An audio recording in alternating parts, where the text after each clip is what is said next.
I know ये पागल जैसा साउंड करता है, but we use to do this. Lectures देख ही रही हो, मेरा तो प्रिपरेशन हो ही रहा है। तुम्हें पता नहीं वो पैसिव स्टडी तुम्हारे दिमाग में कहीं नहीं जा रही, कि तुम टाइम वेस्ट करोगे और लास्ट में जाके वीडियोस पे कमेंट करोगे कि तुमसे सिलेक्शन लास्ट मोमेंट में होगा कि नहीं। रोबोट ही कर सकता है, नहीं होगा। मुझे नहीं पता, क्योंकि मैंने तो 2 साल पढ़ाई की थी। बहुत सारे स्टूडेंट्स बोलते हैं मैंने इतना पढ़ लिया बट मेरे को कॉन्फिडेंस नहीं आता है। तो वो एनफ का मतलब क्या होता है? डेज में भी तुम कंफ्यूज हो कि क्या पढ़े, कैसे पढ़े, किससे पढ़े, तो गलती तुम्हारी मेहनत की नहीं, तुम्हारे डायरेक्शन की हो। और आज इस वीडियो में मैं वही डायरेक्शन बताने आई हूँ। ये वीडियो 4 टॉपिक्स पे डील करेगी। आई नो तुम्हारा टाइम भी इंपॉर्टेंट है, मेरा भी। तो ये वीडियो शॉर्ट रहेगी और मैं कोशिश करूंगी एक सीरीज बनाने की, कि जो तुम्हारे इंपॉर्टेंट टॉपिक्स या डाउट्स है जो तुम्हारे मन में आते रहते हो, जो तुम वीडियो में कमेंट करते रहते हो, वो हर टॉपिक कवर होगा आने वाले लॉन्ग वीडियोस में। सबसे पहले टॉपिक में मैं बोलूंगी रियलिटी चेक उन स्टूडेंट्स को जो कमेंट करते हैं कि अभी 0 से स्टार्ट करने पे हो पाएगा कि नहीं। आई एम वेरी डिसअपॉइंटेड ये सुनने के लिए कि 2 साल से जो बच्चे मेहनत कर रहे हैं और अभी सडनली जो बच्चे कमेंट्स कर रहे हैं कि अभी स्टार्ट करने से हो पाएगा कि नहीं।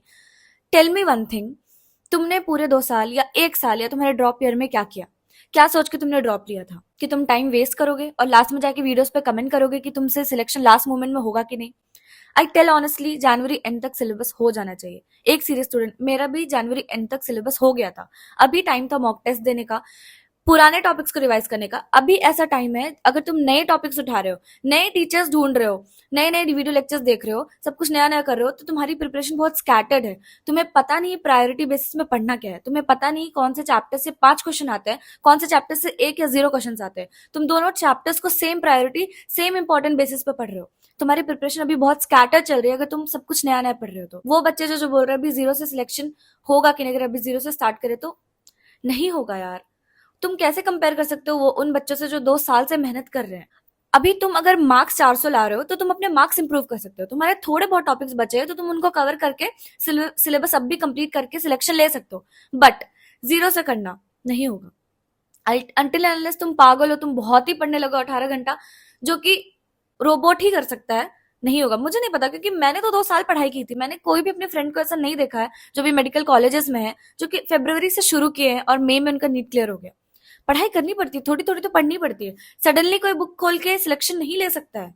आई नो तुम्हें ये हार्श लग सकता है, बुरा लग सकता है। देखो मेरा कुछ नहीं जा रहा, मैं भी झूठ बोल सकती हूँ, शुगर कोट कर सकती हूँ उन क्रिएटर्स के जैसा जो बोलते हैं कि अरे हाँ लास्ट मोमेंट में तुम पागलों जैसा पढ़ो, एकदम 20-20 घंटे पढ़ लो, सिलेक्शन कैसे नहीं होगा।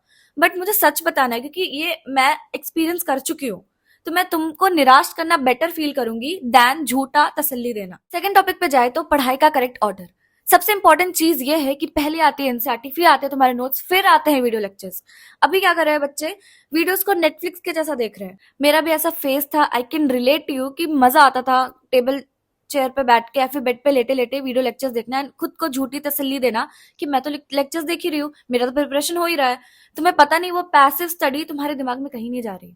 बाद में तुम्हें समझ नहीं आ गया कि तुमने क्या पढ़ा है, वो तो सामने वाला बोल बोल के चला गया। जैसे तुम एक वेब सीरीज देख के चले गए, web series of rotation motion, web series of NLM, web series, ऐसे से बहुत सारे वेब सीरीज देख लिए और तुम ऐसे झूठे तसल्ली दे दिए खुद को कि मैंने पढ़ाई कर ली है। आज मैंने 18 घंटे पढ़ाई की, जिसमें 12 से 14 घंटे लेक्चर्स थे।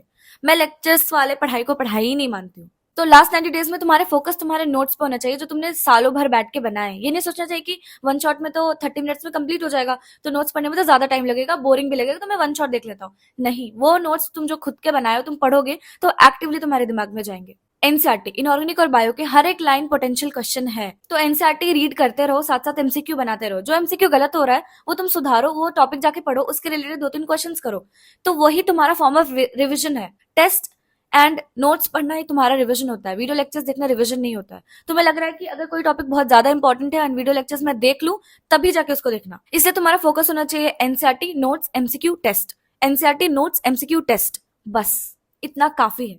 और सबसे बड़ी बात, सबसे मेजर गलती जो नीट एस्पिरेंट करते हैं, शायद तुम गेस कर पा रहे हो मैं क्या बोलना चाहती हूँ। मेरे जितने भी फ्रेंड्स या जितने भी टॉपर अभी सिलेक्टेड है उनको पता है ये गलती नहीं करनी है। नीट कोई सरप्राइज पार्टी नहीं है, पेपर कोई एलियन सेट नहीं करता है। एग्जाम सेट पता है कहाँ से होता है? पैटर्न से। और पैटर्न कहाँ से आता है? प्रीवियस ईयर पेपर से। पीवाईक्यू सिर्फ क्वेश्चंस नहीं है, पीवाईक्यू बताते हैं कि एग्जामिनर का दिमाग किस डायरेक्शन में चल रहा है, कौन से एनसीईआरटी की लाइन बार बार रिपीट होते हैं, कौन से चैप्टर में हाई वेटेज है और कौन से टॉपिक बस देखने में बड़े लग रहे हैं बट क्वेश्चंस नहीं पूछे जाते हैं। अगर तुम बिना पीवाईक्यू की प्रिपरेशन कर रहे हो तो तुम सिर्फ ऐसा कर रहे हो कि तुम जंगल में भाग रहे हो बिना किसी मैप के। मैं चाहती हूँ कि तुम लोग एक ऐसी डेडिकेटेड बुक रखो जो ट्रस्ट वर्दी है, जो सालों से चली आ रही है और मैंने भी उसको यूज किया है। मैं बता रही हूँ 3 सेट की ओसवाल की बुक्स जो मैंने भी अपने प्रिपरेशन टाइम पीवाईक्यू के लिए यूज की है। ओसवाल की 38 इयर्स की पीवाईक्यू बुक जो कि नीट 2026 एग्जाम के लिए है, जिसमें chapter wise and topic wise solve papers है फ्रॉम 1988 टू 2025। ये बुक बेस्ट है क्योंकि ये 100% अपडेटेड तो है ही, इसमें तुम्हें कॉन्सेप्ट क्लैरिटी मिलेगा। मान लो तुमने एक चैप्टर खत्म किया या फिर किसी चैप्टर का एग्जाम है, तो इसमें ऑलरेडी गिवन रिविजन नोट्स हैं विद माइंड मैप्स।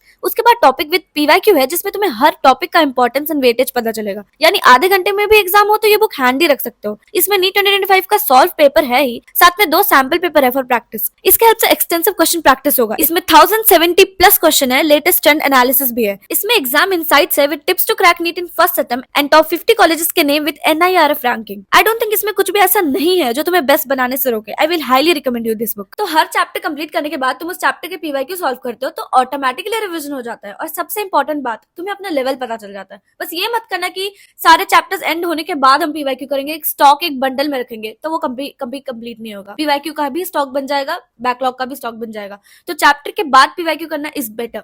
अब थर्ड टॉपिक पे जाते हैं कि एनफ का मतलब क्या होता है। बहुत सारे स्टूडेंट्स बोलते हैं मैंने इतना पढ़ लिया बट मेरे को कॉन्फिडेंस नहीं आता है। तो वो एनफ का मतलब क्या होता है? एनफ का मतलब ये नहीं कि तुम 10-10 नए बुक्स से डिफरेंट टॉपिक्स, नए नए टॉपिक्स पढ़ते जा रहे हो। एनफ का मतलब ये होता है कि तुम जो कुछ भी पढ़े हो तुम उसको इतनी बार रिवाइज कर चुके हो कि तुम्हारी गलतियां कम हो गई है। एक्यूरेसी इंपॉर्टेंट है, गलतियां कम करना इंपॉर्टेंट है। सब कुछ पढ़ना मगअप करना इंपॉर्टेंट नहीं है। सिलेबस चेस, ठीक है, सिलेबस चेस करना इंपॉर्टेंट है क्योंकि पूरा ही पूरा सिलेबस आएगा, बट इतना भी चेस मत करो कि जो तुम्हारा ऑलरेडी प्रिपेयर्ड टॉपिक है उसको भी तुम खराब कर दो अभी। एंड फोर्थ पार्ट में मैं तुम्हें बताऊंगी जो कॉमन गलतियां तुम लोग करते हो, जो मैं लिख के रखी हूँ। पहला, रोज रूटीन चेंज करना। कभी कभी होता है कि तुम रात भर पढ़ लेते हो तो तुम सुबह जल्दी नहीं उठ पाते हो, तो तुम सोचते हो कि अब मैं सुबह पढ़ने वाला बच्चा तो हूँ नहीं, मैं नाइट ऑल बन जाता हूँ। कभी कभी तुम्हें नाइट में जल्दी नींद आ जाती है तो तुम सुबह जल्दी उठ के पढ़ने लगते हो, तो तुम रूटीन फिर चेंज कर देते हो। पढ़ना इंपॉर्टेंट है, रूटीन इंपॉर्टेंट नहीं है। तुम कभी भी उठो, खा रहे हो तो पढ़ो, नहा रहे हो तो पढ़ो। लाइक आई नो ये पागल जैसा साउंड करता है but we use to do this. हम शावर में भी जाते थे तो कुछ टॉपिक रिवाइज ही करते रहते थे, बिकॉज ये फेज ऐसा हो जाता है। रूटीन इंपॉर्टेंट नहीं है, तुम पढ़ रहे हो वो इंपॉर्टेंट है। सेकंड गलती है कि अगर आज मोटिवेशन है कल मोटिवेशन नहीं, तो कल नहीं पढ़ रहे, आज मोटिवेशन है तो आज नहीं पढ़ रहे। ये स्टेप लैडर पैटर्न से पढ़ोगे तो नहीं पढ़ाई होगा। डेली अगर तुम 8 घंटे पढ़ रहे हो दैट इज एनफ। अगर एक दिन तुम 12 घंटे पढ़ रहे हो, अगले दिन तुम 4 घंटे पढ़ रहे हो, उसके अगले दिन तुम पढ़ नहीं रहे हो, उसके अगले दिन फिर 18 घंटे पढ़ रहे हो, नहीं होता ऐसे। हर दिन तुम 8 घंटे पढ़ो, 10 घंटे पढ़ो, काफी है, पर डेली पढ़ना इंपॉर्टेंट है। हमेशा मोटिवेशन नहीं चलेगा, डिसिप्लिन चलेगा। आज MBBS कॉलेज में भी, आज तुम्हारे आने वाले दिनों में भी, तुम्हारे प्रोफेशन में भी डिसिप्लिन ही चलता है, मोटिवेशन ज्यादा दिन नहीं चलता है। तुम किसी भी सीनियर से पूछ लेना जो अभी मेडिकल कॉलेज में है, उन्होंने मोटिवेशन से नीट क्लियर किया है कि डिसिप्लिन से किया है, कि ऑब्सेशन से किया है। थर्ड गलती है कि दूसरों के मार्क्स देके खुद को जज करना। देखो यार, हो सकता है उसने तुमसे ज्यादा मेहनत की है, हो सकता है अभी वो अपने चैप्टर 21 में हो और तुम अभी चैप्टर 2 में हो, बट वो कभी तो कभी अपने, मैं चैप्टर बुक के चैप्टर नहीं बता रही हूँ, मैं लाइफ के एक साइकोलॉजिकल वे में बता रही हूँ कि he might be in chapter 21 of his life and you are in chapter 2 of your life. तो बट वो बंदे ने कभी तो चैप्टर 2 किया होगा ना स्टार्टिंग में, तुम्हें वहां तक पहुंचना है। कभी भी किसी से कंपेयर करके मत चलो। जो तुम्हारी गलती है वो तुम्हें खुद पता है, जो उसकी गलती है वो उसे खुद पता है।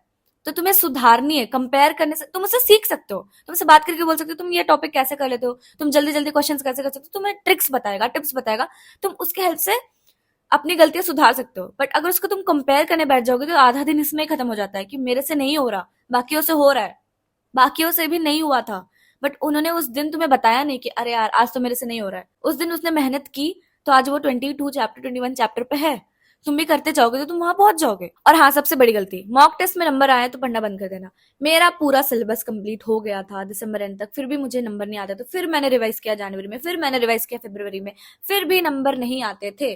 बात मानो, नहीं आते हैं नंबर, 450 में अटक जाते हैं। उसके बाद लगता है कि इतना पढ़ लिया, सब कुछ पढ़ लिया, अब क्या एक्स्ट्रा, मेरे में कुछ नहीं था एक्स्ट्रा पढ़ने के लिए। अभी तुम्हारे पास न्यू टॉपिक्स होंगे, मेरे पास नहीं थे एक्स्ट्रा टॉपिक्स, मैंने सब पढ़ लिया था, फिर भी मेरे पास नंबर नहीं आ रहे थे। मेरे नंबर 400 450 में इतनी गलतियां कर रही थी, रात रात भर मुझे लग रहा था कि मैं क्या करूं, क्या पढ़ूं कि मेरे मार्क्स 500 टच कर जाए। आई रिमेम्बर वो फेजेस जब मैं बेड पे पिलो पे फिर रो रही हूँ, पिलो भीग गया है, नॉर्मल बात पे। मेरे दोस्त लोग समझा रहे हैं कि बढ़ जाएगा आगे जाके मार्क्स, बट मैं नॉर्मल बात पे रो रही हूँ बिकॉज मैंने मेहनत की थी मॉक टेस्ट के लिए, और फिर भी 500 तक क्यों नहीं जा रहा है। हर एक मॉक टेस्ट में 2 नंबर 4 नंबर बढ़ते हैं। जो तुम्हें बोल रहा है कि इससे बेटर तुम रिवाइज कर लेता, इससे बेटर तुम अपना टॉपिक्स पढ़ लेता, मॉक टेस्ट तो तुम बाद में भी दे सकते हो, नहीं, बाद नहीं आता। ये 3 महीने ही मॉक टेस्ट जो तुम सुधारोगे उससे ही मार्क्स बढ़ेंगे। हर दिन 2-2 1-1 नंबर, हर दिन तुम्हें नए टॉपिक्स मिलेंगे जो तुम्हें समझाएंगे कि तुम वीक हो उस टॉपिक में। तो मॉक टेस्ट में कम नंबर ये इंडिकेशन है कि तुम गलतियां सुधारने के लिए तुम्हें भी चांस है, इट्स एन अपॉर्चुनिटी कि तुम्हें गलतियां मिल रही हैं। क्या पता वो गलती मिले ही ना तुम्हें, क्या पता वो गलती तुम्हें नीट में मिल जाए और वो तुम वहां पे गलती कर दो। Better you are getting your mistakes जल्दी मॉक टेस्ट के थ्रू। तो गलतियां होती है, मार्क्स कम आते हैं, तो मेहनत बंद नहीं किया जाता है। देखो मेरे मन में जो था मैंने बता दिया, मैंने कुछ स्क्रिप्ट प्रिपेयर नहीं किया था। मैं कोशिश करूंगी नेक्स्ट वीडियो से मैं स्क्रिप्ट प्रिपेयर करूँ। उतना टाइम है नहीं अभी, फिलहाल मेरे भी फाइनल एग्जाम्स आने वाले, बट मैं कोशिश करूंगी कि मैं भी सीरीज वाइज वीडियो लाऊं जो तुम्हें लास्ट डेज में हेल्प करे। इसमें मैं ऐसे तुम्हें कुछ कमाल का नहीं बताने वाली हूँ, मैं अपना एक्सपीरियंस बताने वाली हूँ और मेरा एक्सपीरियंस तुम्हें जरूर हेल्प करेगा, क्योंकि मैं भी वही एवरेज स्टूडेंट थी। नॉट एन एवरेज स्टूडेंट बोलूंगी क्योंकि आप बोलने लगोगे कमेंट में आप तो झूठ बोल रहे हो, आपके तो इतने परसेंटेज है। I was a topper school times में, बट आप 11th 12th में टॉपर नहीं रह जाते, आपका रैंक लिस्ट में भी नाम नहीं आता, मेरा भी नहीं आता था। सब शॉक हो जाते थे मेरे मम्मी पापा कि तू तो बहुत ही पढ़ती थी भाई, तेरा तो नाम ही नहीं है पूरे लिस्ट में। और मैं तो लिस्ट कभी कभी बता ही नहीं रही हूँ उनको कि मेरे टेस्ट में इतने नंबर ही है, उनको आधा पता ही नहीं है कि मैंने कैसे अपने मार्क्स बढ़ाए हैं।